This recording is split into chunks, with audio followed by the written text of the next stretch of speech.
Hey, Dr. Kelly Starrett from the Ready State, long-time Mark Bell whisperer. So the problem is, as you guys know, Mark likes to do crazy stuff with his body, and then every once in a while he's like, Kelly, I need some help.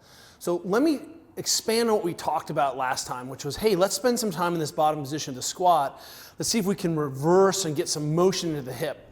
Now, when we're trying to appreciate the spine, we often think is that the spine exists in a universe by itself, and that is patently untrue. What I want you to appreciate is that your spine and your hips are a system.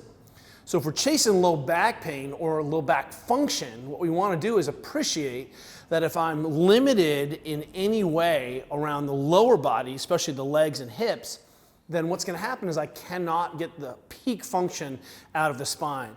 Especially when we're lifting really big weights or hanging with big weights and pushing through the floor. The spine works in a pretty simple system. It's not very dynamic. It doesn't have to rotate. It doesn't have to generate force or twist, right? What we're really looking at is how well can I simplify that system? So we can actually think of as like squatting and deadlifting as very, very similar to classic gymnastics on the rings, which is, hey, let me lock the entire system out and then make this body part super stiff and I'll just express motion through a single joint. That's why it's so difficult. This is why bench press is so difficult. But if we simplify the system a little bit and just say, hey, look, I want to get this as organized as possible, then the only thing that should be really moving at this point is predominantly hips and little ankles and maybe some knees, right? So what we want to appreciate then is that if I am limited in my ability to flex the hip or my ability to create rotation through the hip, then I'm not going to be able to create a stable femur-pelvis relationship. That ends up being a problem because my body is going to solve that issue for me. And it'll do it by starting to throw on straps and hooks and making things stiff and tight. Your body will solve that problem.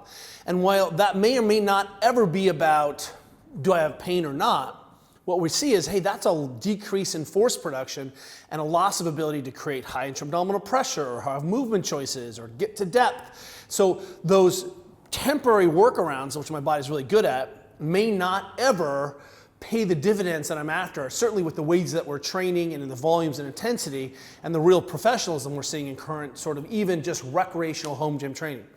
So what I want to talk about today is a simple way of improving your rotation. It's a secondary way of improving your flexion. But when we're looking at the rotation of the hip, in order for a hip to be normative, I need some internal rotation and I need some external rotation. What we're really looking at is having a whole rotation window so that of about 70 degrees at least. Some people are way gnarlier that if I externally rotate, I should hit 45 degrees, and if I internally rotate, I should hit 45 degrees. We just don't see that 45 degrees of internal rotation possible with our strength athletes. It just doesn't happen.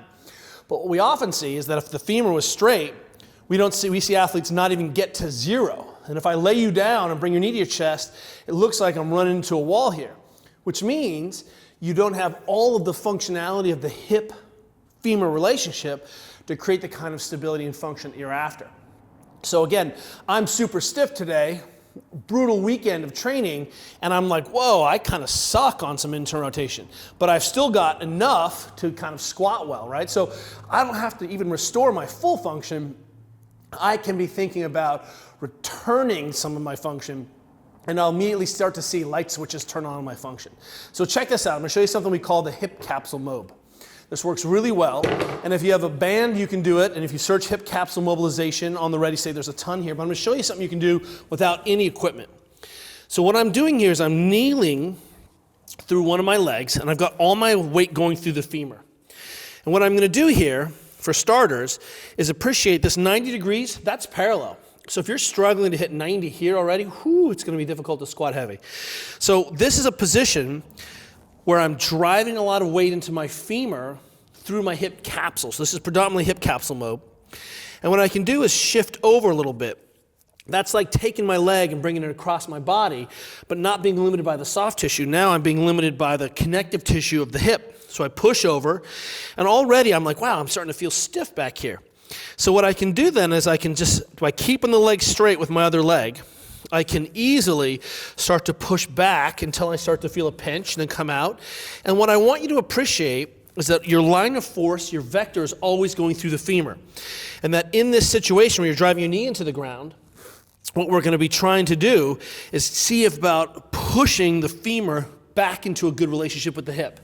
And in this shape, with the legs straight, not immediately dumping out, I start to feel like I can begin to mobilize these hips, and I'm just touching and coming out, touching that end range, come out. So giving myself a chance to keep that weight going. If I sit back right now, my line of force is here, it's not going through the femur. So again, I'm trying to drive my femur into the ground. Then, once I've hit this a little bit, it's like trying to take a credit card. You don't get a single bend in it, right? You need to put lots of bends before it starts to loosen up. That's your stiff powerlifting strength athlete hips. But check this out. Now I can begin to add rotation. So I can bring this leg across my body, tighten it up, and do the same thing, noodling around, spending these times at end ranges and feeling like I can just push into some of these corners that I might not be able to get otherwise. This is really easily and super accessible for even our stiff athletes. But now look what I'm doing. I'm spending time at this end range where my foot is across my body, trying to improve that range, pushing back and forth, just scouring around. I can even drop in and contract, relax. Take a big breath. Hold. Relax, tell my brain I own that position. But the real magic here comes when we do some internal rotation. So I'm still got that leg straight up and down. I kick that femur out using my other leg now. Whoop. And all of a sudden I can still do that kind of noodling around, pushing around. So the goal here is that I've easily spent 3 or 4 minutes in this position doing nothing but just touching these end ranges, biasing my tissues into specific corners. I haven't even added a band or made it specific, but what you're gonna see is that when we retest again, we've just done a ton of end range isometric work, really quick and easy. Is my internal rotation, my external rotation, is it more effective? Yes, it is, right? Do I have easier hip flexion here? But more importantly, is it easier for me to hit my depth and what I'm trying to do, and can I create a more stable rotational platform from the foot up? For a long time, Marcus said, hey, I pretend when I squat heavy that my feet are on dinner plates and I'm trying to screw my hips into the ground on the dinner plates. Right foot goes clockwise, left foot goes counterclockwise. And the idea here is I don't have to handle every load at peak rotation. I need enough rotational capacity to keep my arch engaged, the foot active, hip stable. But if I can't create any of those things, my body will start to solve those problems for me. Knees, feet turn out, knees come in, back over arches. And what we start to see is your body starts solving the problem of hip stability through all means necessary. So when we're beginning to simplify this system, let's appreciate that the femur has a direct relationship to the pelvis, and that's how we make the spine more effective.